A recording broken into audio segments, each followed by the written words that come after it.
going to be, I have really wanted to play a solo campaign, specifically of where's my book? Starforged. For quite a while now. I really love this game. Like, nobody will play it with me because you're all bad friends. I've never played a solo game before, so this is going to be me figuring it out, basically. But I know you can. So if you're looking for content by someone who knows what they're doing, this is not for you. You should instead go to YouTube and check out The Bad Spot, because Matt does fantastic. But I am going to trip through this, so to speak. But I've got all the stuff. I've got... Here, we'll put it over here. I've got the book. I've got the fancy reference guide. I have all the cards. And, of course, I have the PDFs up here on screen. I'll mostly be going through the PDFs because it's, like, really great and, like, tagged and bookmarked and stuff. But I do have the physical ones in front of me also for, like, moral support. Scott, you did play it with me. You were great and fantastic, and it was not your fault that that game fell apart. I got, like, extremely pregnant and just couldn't handle it anymore, and I would one day love to come back to it, but it would actually involve, like, a lot of work to, like, look at where we were and figure that out as far as, like, where in the adventure... It's not called an adventure. Where in the vault, I guess, we would be. In order to, like, go back to that and do it again. So, I don't know, man. I would love to. Maybe one day. Maybe one day, if I'm bored for this show, I'll, like, put all of that together and talk about that campaign, because I really loved it, and, like, talk about my character, Maeve, for that, because she was perfect and beautiful and great, and haunted. We're not going to be playing Maeve, and we're not going to be playing in that universe, which is going to be, I will admit, difficult for me, because that game was also set in the same universe that we built for Starforged when we played it in December, like 2021 or something like that.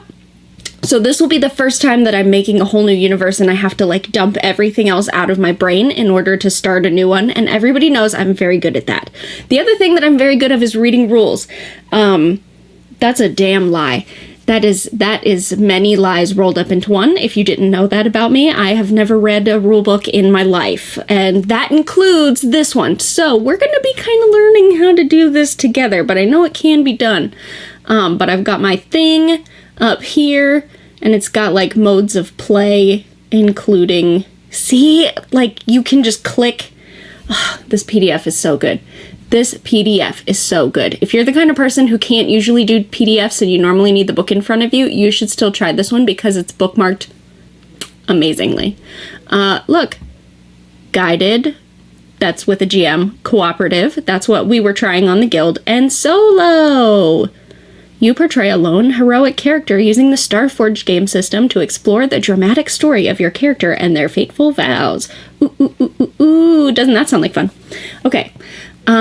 There is a whole bunch of stuff in here, but what we need first is not to pay any attention to any of the rules. What we need first is to build the world, because that's the fun part.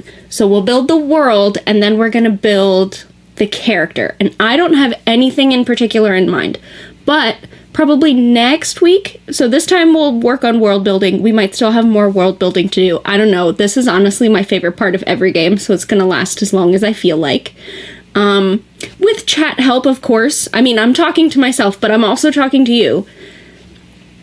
A lot of the ways you can do this solo mode is you can pick something. Here, I have the... That's the character sheet, and this is... Okay, perfect.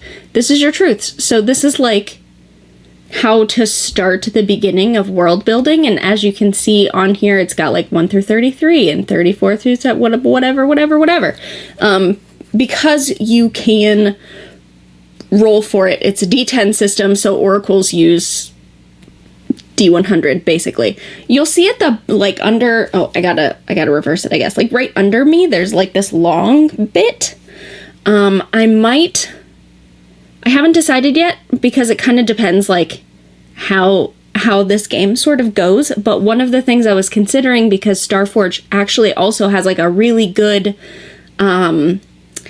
Discord bot for like rolling dice and stuff, is setting up a private channel on a server that has that, and then rolling and then putting it on stream, and you'd be able to also like see those rolls.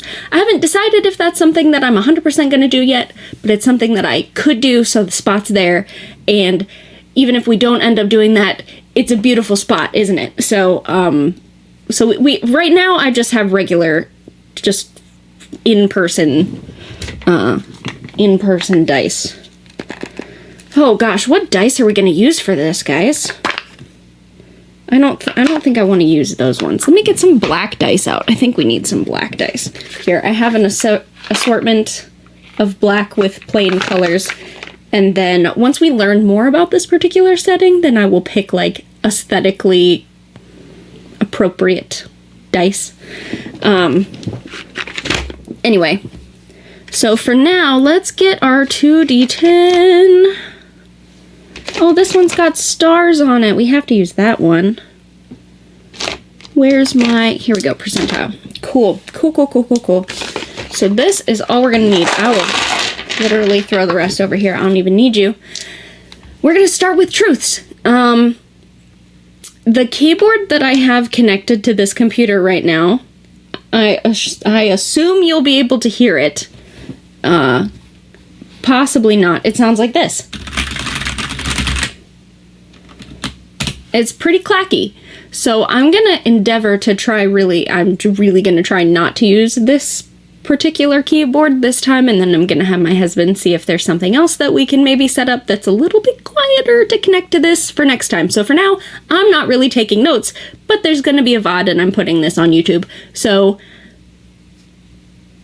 who needs notes, right? Nobody needs that. So we're just going to work on our truths here, and that will help us like start building things. And then we'll go from there. Okay, so how to select your truths. You can choose a truth from the options, or roll for a truth, or customize the truth and craft your own. I don't leave anything uncustomized, but we're at least going to start by rolling for everything, and then kind of massage it from there. Is the idea here. So we're going to start with our cataclysm, which is like, you know, every setting has to have a cataclysm. That's just how games work. Stardrew rolled Stardrew, can you roll a D100 in our chat? I have no idea if that works. Try it. D100, because if so, then I will happily use y'all's instead of mine, but I'm for now gonna... This is 53. So if we're... Oh, hey! Cool, it works. So we can all we can play together on this solo campaign. Alright. Well, Stardrew then gets to pick our Cataclysm, and Scott will get to pick the Exodus. Okay, let's see. So Stardrew rolled... a 39. Alright, interdimensional entities invaded our reality. These entities took the form of... What did Scott roll? Scott rolled incorrectly, it looked like. Or maybe there was a cooldown on it? I don't like that there's a cooldown. Try it again. Somebody just try it again, Scott. What did these entities take the form of? Rolled an 86. Okay. Titanic creatures of horrific power. Okay. Without warning, these implacable and enigmatic beings ravaged our homeworlds. We could not stand against them. With the last of our defenses destroyed, our hope gone, we cast our fate to the forge. Here we can hide. Survive. It's pretty fancy. Okay. Titanic, that is not good. So I'm just going to be entirely real with y'all. My husband and I just finished going through all 3 Mass Effect games, so when you say Titanic creatures of horrific power, interdimensional entities invading our reality, my first and only instinct is Were they called Reavers? Or am I thinking of... This is embarrassing. Reapers, right? Not Reavers. Reapers. Yeah, the big squid guys. Anyway, that's the thing that I'm thinking of immediately. And I'm gonna have to try really hard not to just make this Mass Effect, because I don't want to just play Mass Effect. I love playing Mass Effect, but I've got that on PS4. This is separate. So we're gonna, like, not do Reapers. I don't know what they're gonna... if they're gonna have literally any impact at all. So we'll come back to that if they do. Alright, Exodus. How did we leave? I'm gonna roll this one. It's my turn. That's a 33. When the Exodus fleet set off on a ponderous journey to a new home outside our galaxy, they marked the Forge as their destination. Countless generations lived out their lives aboard those titanic ships during the millennia-long passage. The refugees built a rich legacy of culture and tradition during the Exodus. Some even remained in the ships after their arrival in the Forge, unwilling or unable to leave their familiar confines. Okay, so it sounds like the first bit... How is there not a Mass Effect TTRPG? Well, let me tell you, this one very easily could be that. Like, let's just be real clear about that, is this is built so entirely... I mean, even porting your main missions, like, one for one into this game from what they are in the Mass Effect games work perfectly with how the bonds and the vows and everything. I mean, this is it. But we're not going to try and do a Mass Effect carbon copy. We're not doing that. Okay. Anyway, our first bit of lore here for our world is it looks like it's pretty common for people to live on starships or in space in general, maybe space stations sort of thing. And it's not taboo. That's normal. Not everybody lives on a planet. That's going to be good to know, because that means that there are going to be a number of spaceships that we maybe own or encounter or just deal with on a normal basis that fully sustains, like, long-term life for multiple people and large populations. Not that most ships are just little rinky-dink, here's 5 people getting in a taxi.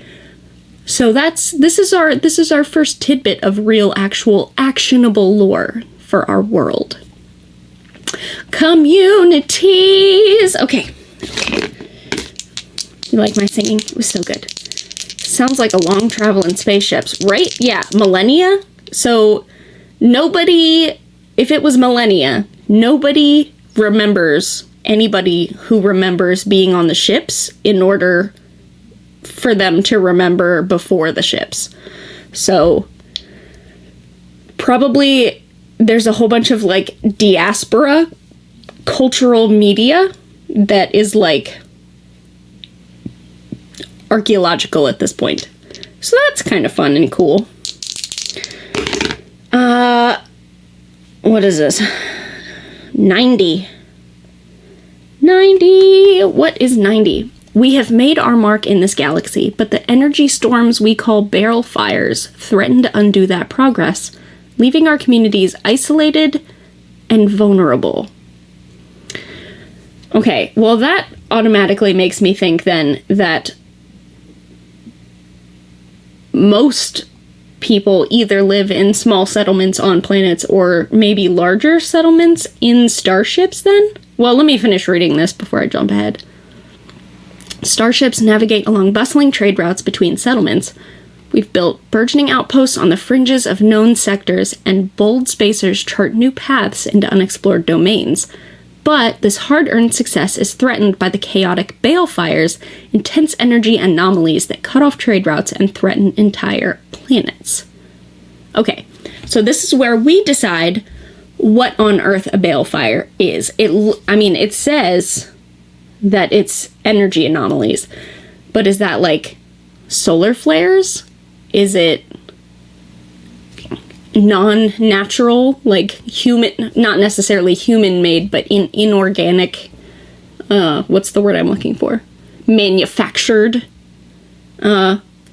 energy anomalies? Do they start from one area, or do they spontaneously happen throughout the whole galaxy? Like, these are things that we're going to have to figure out.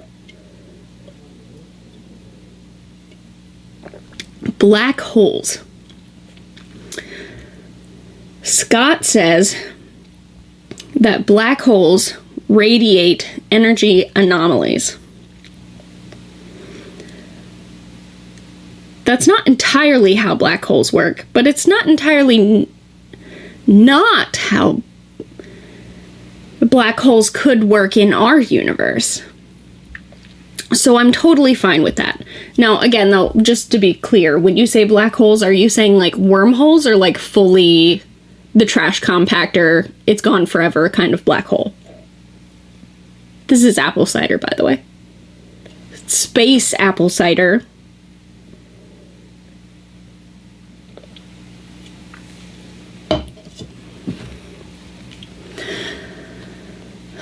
Outpost either. I like the idea of wormholes. I think that's kind of fun. Maybe it's totally normal that wormholes pop up sort of randomly and you don't know where they're going to connect to, and them spontaneously appearing somewhere is what sends off like this, what I imagine is probably like an EMP pulse. Well, an energy anomaly doesn't necessarily have to be EMP. But that's what it feels like. So that's what we're going to go with. Bustling trade routes between settlements. Okay, so that makes it sound like there are certain safe zones, I guess, between these. Okay, I'm calling it.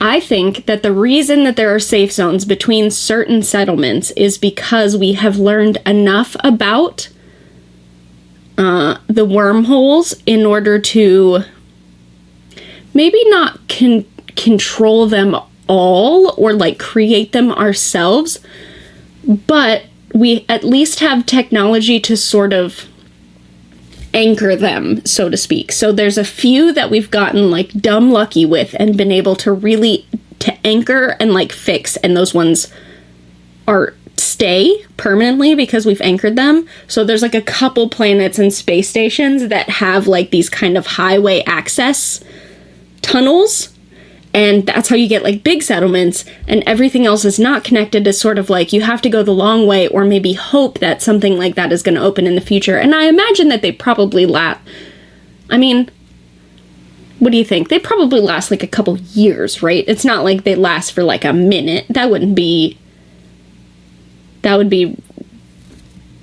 not as much fun, I would think. Speed warp and creates black holes. I do like speed warps. So I think the ones that are anchored, we probably don't call balefires. We probably have other names for those ones. But the ones that are like popping up all over the place and wreaking havoc and we can't like predict them, those ones we call balefires. That would make sense to me. Okay, what's next? Iron! So this, the iron thing is because Starforged is an Ironsworn game. Ironsworn is originally a, like, Viking, low fantasy, low magic, but, like, kind of setting, where iron is where the name comes from. You swear on a piece of iron, and iron's a big deal. So because Starforged is an Ironsworn game, iron matters. Do we have to call it iron? Not necessarily. But here's, like, the thing, right? So let's start here. Hey, Stardrew, do you want to roll this one? Because I think I rolled the last one. Do we want 9 holes in space? Scott says, roll 1d10, and that's how many cycles they stay put. Okay, yeah, that's fair. Let's do that. I rolled 6, so they stay put for 6 cycles. What is a cycle? Is that a month? Is that a year? Let's say it's an Earth year. do we want 9 holes in space? Stardew is too reasonable for me. Anyway, Stardew, roll your D100. Let's see what we get here. How do we make our vows? Because no matter what, in this game, you kind of have to have the kind of people that care when they make a promise. That's what the game is about. So how do promises work in this game? We're about to find out. Let's see, we got an 83. The Ironsworn, that's going to be us, bind their honor to iron blades aboard a starship where stray gunfire can destroy fragile equipment or pierce hulls. The brutal practicality of a sword makes for a useful weapon. A few also favor the silent efficiency of a blade for infiltration or espionage. Most importantly, when the Ironsworn swear a vow upon a sword, they bind their commitment to the metal. If they forsake a vow, the iron must be abandoned. To be Ironsworn without a blade is to be disgraced. Okay, that feels a little bit, like samurai to me. Space swashbuckling. First of all, you can be a space swashbuckler, which is hard to say. Second of all, if you want to do traditional swashbuckling, then there is a version of this game that is pirates. That's not what we're playing right now, but I do have that one. I don't know how I feel about this.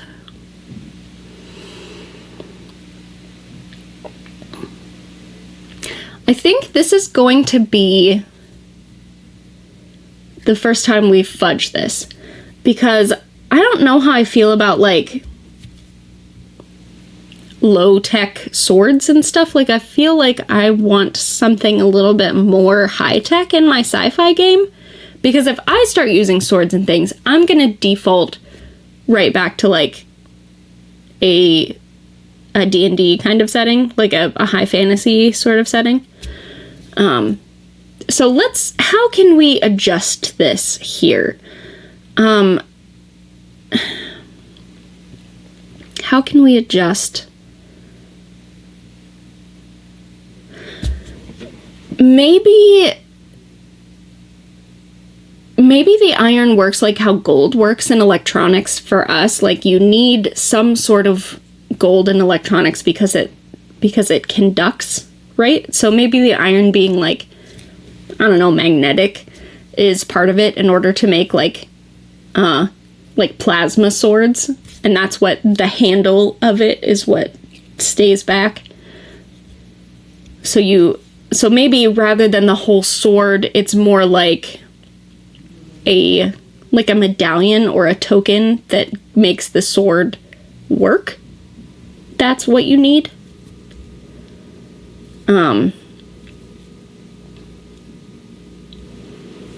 No sword, iron, metal, bullets. Could be metal bullets, but if it's something that you need to hold on to, then you wouldn't want to shoot it at someone else and it'd be like a one-time use thing.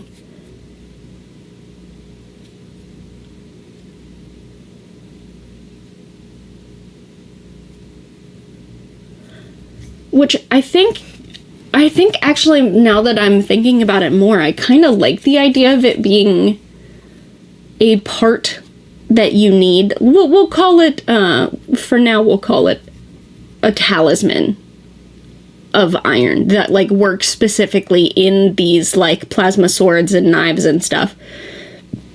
Because I love that this can be, like, broken or, like, whatever, and then you need to still go get it. Like, you need to get your weapon fixed. You need to, if it falls down a cliff or whatever, like, you can't just leave it. You have to get another one.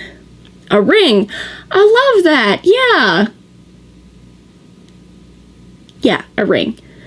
And maybe there's something on the inside of the ring that, like, I don't know, focuses like a laser or something in order for blah, blah, blah. Who cares? I don't know. We'll figure it out later.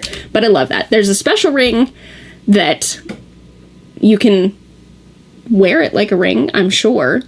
Or maybe it would have to be like a bracelet cuff, depending on how big these things are. I don't know. That is what makes your weapons work. Yes. Sits on the hilt when you use it. Yeah. I mean, yeah. Okay. Laws. Let's go. Let's talk about laws. 88. Our communities are bound under the terms of the Covenant, a charter established after the Exodus. The organization called the Keepers is sworn to uphold those laws. Most settlements are still governed under the Covenant and yield to the authority of the Keepers, but a few view the Covenant as a dogmatic, impractical, and unjust relic of our past. In those places, the Keepers find no welcome. I mean, yeah, I'm kind of for that. There's like a general government, and a lot of the outer areas just kind of don't care about that. That sounds realistic to me, right? Like you get to Iowa and speed limits are like, speed limits? Why? There's just corn. Yeah, just like that.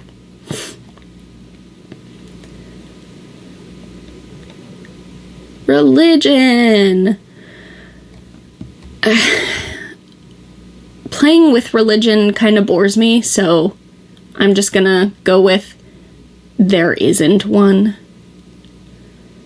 A secret council that wants to control it all. Well, I wouldn't know anything about that, because if it were a secret council, then it would be secret, and we would find that out later. So we're just gonna go with we left the gods behind, we don't care about that, moving on. Because I don't like to play with those sort of things, so we're just not going to. Magic.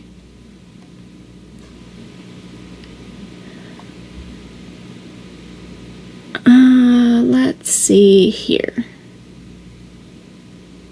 Genetic engineering, psychic experimentation. I like the supernatural powers idea, because that feels a little bit more like alien magitech sort of situation rather than full-on magic. So we're gonna go with this one here. Let's see. Some people wield powers. Those people are called paragons. They can... Let's see, what can they do? 73. They have magitech augmentations. Alright, so body mods. Yeah, sweet. Awesome. Body mods. We love it.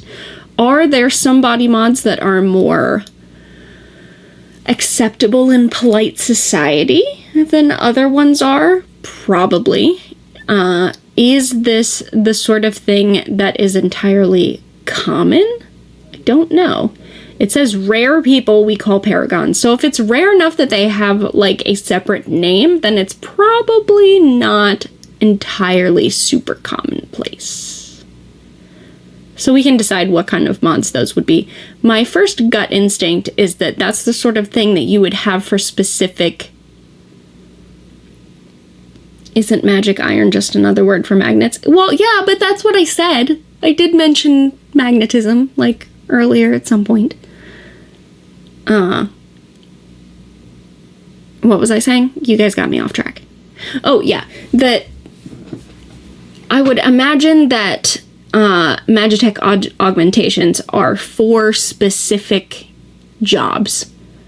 Not that there just are, you know, it's not like a cyberpunk game where everybody has augments and they can do whatever you want. Like, there have only been specific augmentations developed, and they took a really long time, and it's for things like, I don't know, like if you're a miner, you have eyes that can see infrared or something like that to find the metal better.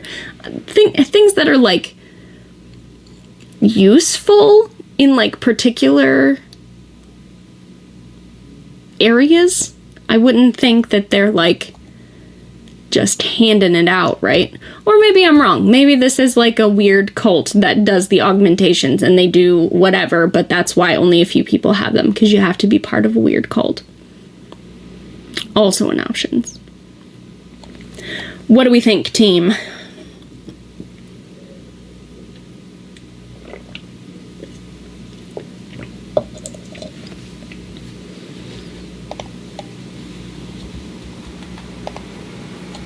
There is a bug in here who keeps flying over my screen, and it is super distracting.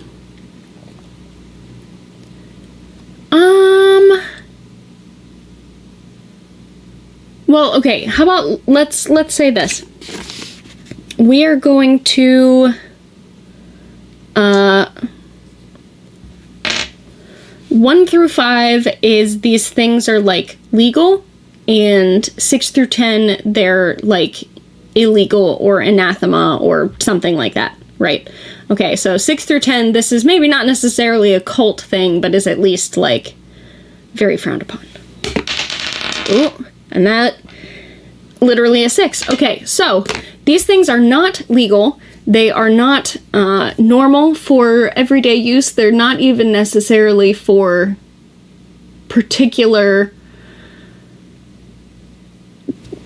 my brain is failing me.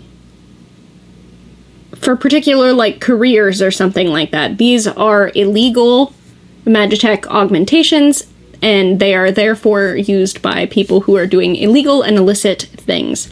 What are the augments? I don't know. That's a problem for later.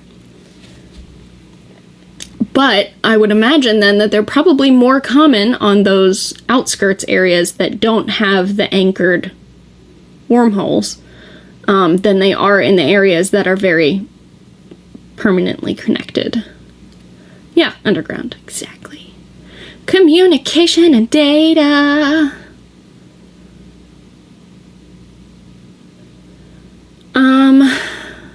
I don't like the idea of it being a dark age. That doesn't feel as sci-fi to me, so we're not going to go with that one. So when we roll, we're either going to do rely on spaceborne couriers to transport messages, or a network of data hubs called the Weave allowed near instantaneous communication. And in fact, I think we can do both. What about this? How about the Weave situation really can only happen through on planets. You can have a network like that, but if you want interplanetary communication instantaneously, it has to go through those wormholes. So if you have any anchors, you're good between those areas and systems all the time. You can always count on it. Otherwise, you need to, like, maybe then for a couple years it will, like, spontaneously pop up that you'll be able to communicate with another planet or area, but you don't actually know or can depend on that. So anywhere outside those, like, anchored wormholes, there are couriers to transport things. That sounds like it works with our lore. We're probably going to have to find a better name for anchored ones than just that, because it doesn't sound very cool.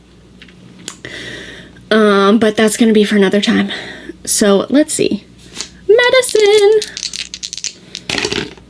78. Oh, wait, Star Drill rolled 32. Mouse travel on ships and worlds. When you say mouse travel, do you mean like pests getting on ships? Because I'm sure that can happen. Star Drill rolled 32. Okay, what do we got? Our advanced medical technologies and expertise was lost during the Exodus.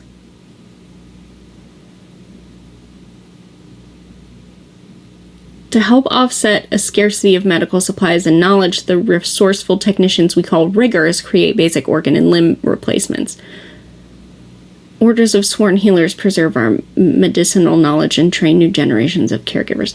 Okay, so probably things being lost makes more sense than at least the second one, because the riggers situation sounds a lot more like those augmentations that we already said were illegal. So maybe that does happen, but it's some of the illegal and illicit situation is like organ farming. Healers are rare and ill-equipped. Untold numbers have succumbed to sickness, injury, and disease. Those who survive often bear the scars of a hard and dangerous life in the Forge. I think, how I'm actually going to phrase this is that once we got to a completely new star system, all of the medical technologies that we had for, like, Earth sicknesses, you know, the vaccines and everything for like Earth diseases, we still have those. It's just there's new diseases and new problems that come along with being in the Forge, and we're still kind of trying to catch up to those ones. We don't have... So there's still a lot of sickness, and there's still a lot of, like, injury and disease and such, but it's that our old equipment maybe doesn't work the way that we thought it would, or our knowledge doesn't apply in certain circumstances. So it's still sort of like a new frontier as far as medicine. And that makes sense to me, because otherwise, why on earth would you make organ and limb replacements illegal? Well, if there's weird side effects that you don't understand and haven't yet been able to figure out, then that sort of thing would be, like, extremely dangerous, and therefore any, like, overarching government would want to really control that until it's all sort of figured out, right? So that kind of pulls those together for me. Good enough. Artificial intelligence. You can have mentats. The vestiges of advanced machine intelligence are coveted and wielded by those in power, or artificial consciousness emerged in the time before the Exodus, and sentient machines live with us here in the Forge. I'm just going to go ahead and say it. I think that AI and robots and stuff are cool, and we should have them. That sounds great to me. Why would we not? They probably don't work exactly the same as, like, Siri and Cortana and stuff, because, like we said, in order to be connected to the Weave, you have to be in, like, certain areas of this particular galaxy. But they can at least be, like, kind of self-contained, right? Like, you can still have bots and stuff. Let's see. Our ship's digital assistants, bots, and other systems often house advanced AI. For a lone traveler, machine intelligence can provide companionship and aid within the perilous depths of the Forge. I do want to remind you that this was written before ChatGPT, and this is talking about AI that's not absolute garbage. So there's that. So yes, we absolutely have,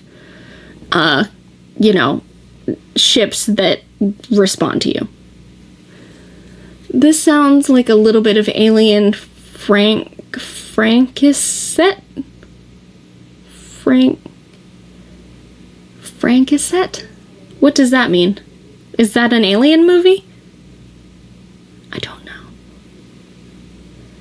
I didn't like the Alien movies. I thought they were really boring. I probably would like the first Alien if it were cut to be like 30 minutes long instead of how long it was. Because just a lot of it was staring at the ship, and I know it was really impressive at the time, but it's, like, super boring now. Or maybe it's just because I have ADHD. I don't know. The movie is just too long. It needs to be way, way shorter. Okay, anyway, let's talk about war. Who wants to roll our next D100? Yeah, Scott's gonna cancel me, we know. Keep going.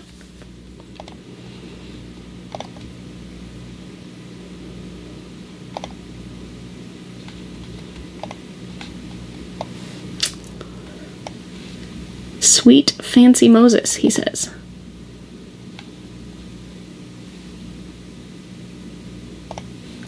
$68. War never ends. War is hell, Call of Duty says. Talented weaponsmiths and shipwrights craft deadly high-tech tools of destruction. Dominant factions wield mighty fleets and battle-hardened troops. Those in power have access to weapons of horrific, destructive potential. Skirmishes and wars flare across the settled domains, and most are pawns or casualties in these destructive campaigns. Yeah, I'm not mad at it. I mean, I like the idea of multiple factions. I'm sure you probably know that, considering I am really into Blades in the Dark, which is very big for factions. But the idea of having multiple factions that care about multiple things, trying to, like, maneuver for their own stuff or whatever, and different people being in power in different places, all of that totally makes sense to me, and I love that. I would say, though, that I think sometimes the war is not, I will say the war is not always physical. Like, I'm sure we're going to get to some planets where it's more of like a social propaganda, political sort of situation. Some places where it's more of like a corporate espionage. I'm going to leave my options open here. It's not always outright laser guns, but I think we can have a little laser guns as a treat, you know? Like, just some laser guns, just for fun. They're going to gun for every travel-free no-gun ships. I mean, maybe some people have other things besides guns. Life forms! Okay. Starting to sound like The Expanse. I've never watched The Expanse. So here's where it's going to differ from a whole bunch of other stuff. We have to decide, are there aliens or are there not?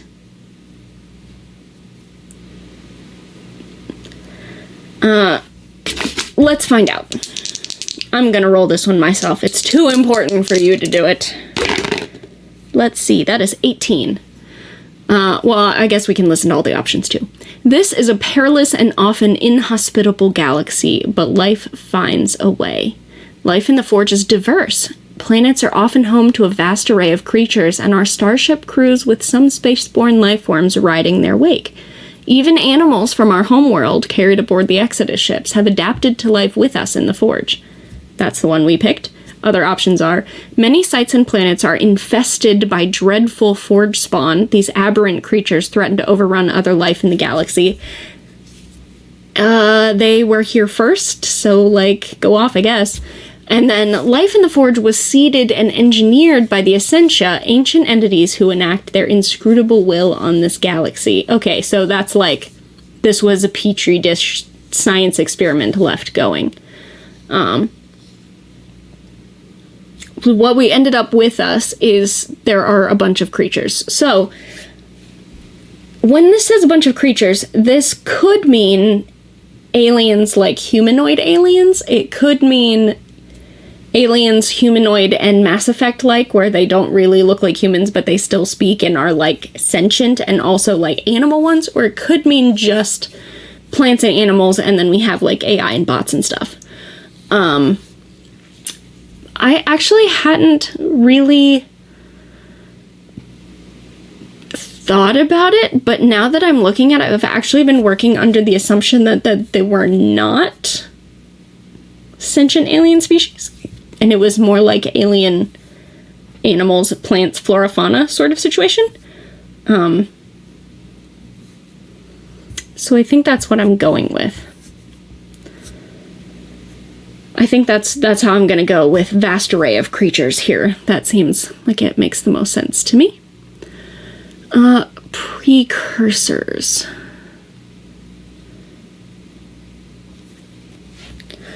By the way, I was thinking this would probably only be an hour at a time. So we're coming up. We got like 10 minutes left.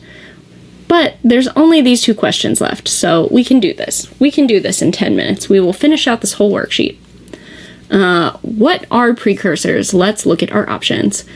Over eons, a vast number of civilizations rose and fell within the Forge. Today, the folk we call grubs, scavenger crews, and the audacious explorers delve into the mysterious monuments and ruins of those ancient beings.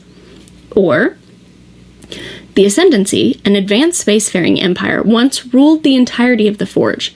Vaults of inscrutable purpose are all that remain to mark the Ascendancy's legacy, but those places are untethered from our own reality. Or, the biochemical lifeforms we call the Remnants, engineered by civilizations as weapons in a cataclysmic war, survived the death of their creators. I kind of like the idea of the Ascendancy because that feels to me like... So right now, we have, I think the one they gave us was the Covenant, was what the current government, okay, we can do this, is called. Coming up with a better name for that, I think, would be good. But the idea of one, there is one kind of overarching government, and 2, there's war pretty much everywhere, and there's a whole bunch of different factions, makes me feel like this Covenant thing kind of pushed out a previous ascendancy. So there used to be a big advanced spacefaring empire, and then it was taken over by whatever we're going to call our version of the Covenant. We will find out names next time. So there are, like, vaults of things that we don't understand because they're from, like, a previous, not just government, but an entire, like...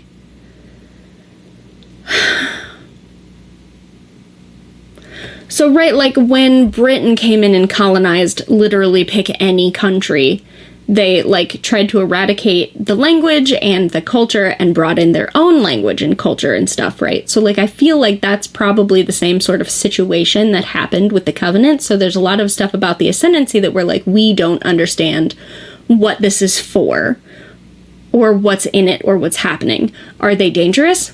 I don't know. Are they valuable? Possibly. We'll find out. But anyway, that's our precursor, is this previous, we'll just call it a government, I guess, regime.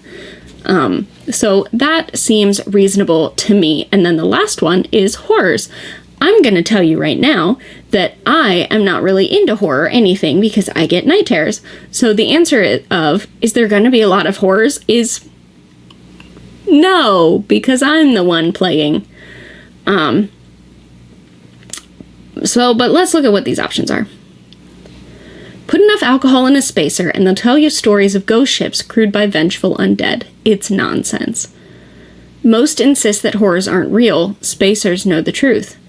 Those two kind of sound the same to me. Let's see. Within the Forge, space and time are as mutable and unstable as a flooding river. When reality can't be trusted, we're bound to encounter unsettling phenomenon. I guess that kind of makes sense with our wormhole thing we've been talking about. So that feels like it could go. I mean, I'm down for a little bit of spookies, but like I'm not playing, this is not going to be a Dead Space game, like, just so we're clear. Let's see. When you travel the depths of the Forge, be wary. Some say we are cursed by those who did not survive the cataclysm, and the veil between life and death is forever weakened. Okay, so second is legend, rumors that happened a long time ago. Okay, yeah. There you go. So we're going to go with the first one. Weird stuff happens sometimes around these wormholes. We'll have to come up with a better name for them. Warp something, right? But some people who've traveled around those areas might have seen, like, especially specifically when they pop up or when they collapse and disappear, like, weird stuff happens. Maybe that's part of the energy pulse, right? Maybe that's not EMP. Maybe it's something else. Maybe it's more like how radiation kind of, like, mutates things. Ooh, I kind of like that. Maybe it's more like a radiation thing, and that's the problem. It's not that it knocks out communications or electronics, that it, like, creates mass havoc with the DNA of if there's a planet nearby. That's cool. Let's go with that. Okay, so it's not that there's, like, monsters and undead. It's more like, I mean, maybe there could be if a wormhole pops up. Yes, okay. So, that is all of our truths. You can kind of see, here's, like, the Forge, right? It's, like, one part of the galaxy, and it tells you, like, the terminus is where most of the civilized people are, and then there's the Outlands, the Expanse, and then the Void is, like, nobody's out here. So we'll have to kind of figure out, like, where our specific character is going to be in that situation, but we can figure that out later. Mechanics, factions, iron vows. Your character, this is what we're going to do next time, is roll up a new character. I love this book. It's so good. It's also, there's a lot because it's very thorough, and I like that. The wormholes are called Polaris triggers. Okay, so here's the question. Because I feel like we need different names, right? We need a name for the wormholes that show up, pop up all over the place spontaneously. And we need to figure out, like, how frequently that happens. We also need probably a different name for the ones that are, like, tethered to specific areas. Because I feel like those are so different as far as how they affect everyday life that there's no way that the people living in those areas would use the same word for them.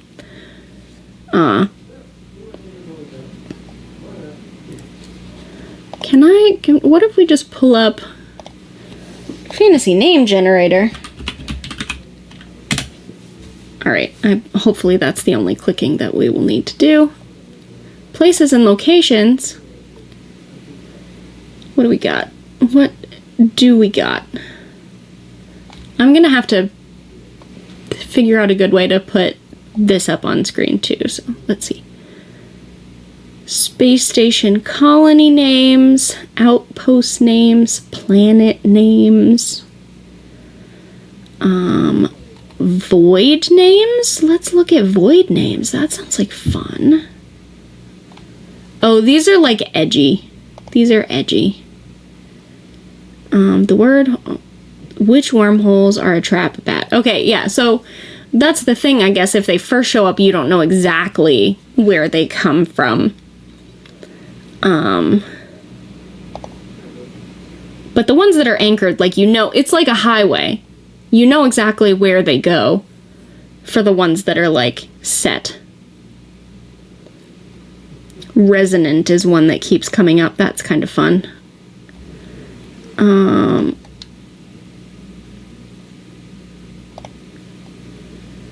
What we need.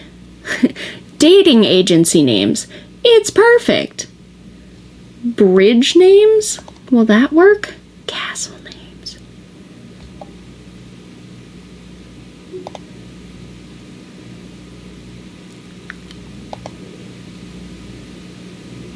Hastegate. That's kind of fun. Like I said, I'm just on fantasy name generators. I found one for bridges. Yeah. So the anchored ones we're gonna say are called Hastegates, and they probably have like specific names the same way that we have like interstate highways, and then under specifically is like, you know, 35 and 66 I don't think is a highway, but 64, you know what I mean, like the big ones, right? 95. Maybe they're numbered, I don't know, but we can figure that part out later. But Hastegates, that sounds cool to me. The ones that are permanent are Hastegates. Bridgegates, I like Bridgegate too. The thing about Bridgegate is I immediately thought of Stargate. I really liked Stargate, but yeah. So, but now the one I want to figure out before we go, we just have a couple more minutes. Can we figure out one for the spontaneous pop-up problem boys? Can we figure out things?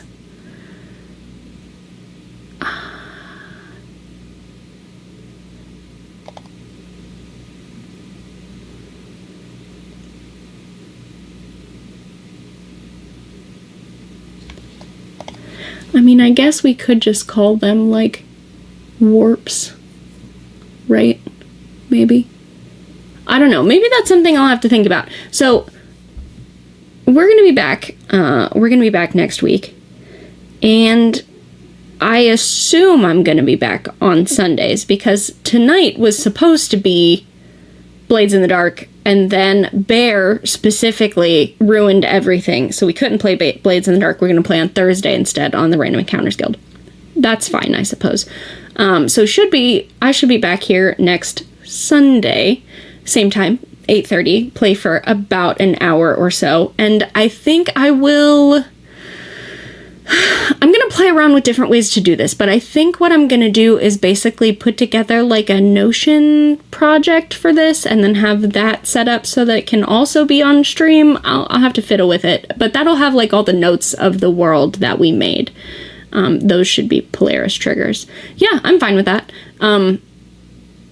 I kind of like the idea that they just use the word Polaris, even though that means like the North Star that's like specifically in our galaxy, and it's like a it's like an ancient word for them, like an old holdover from Old English that they're like, oh yeah, that sounds, that sounds human, right? We'll use this word.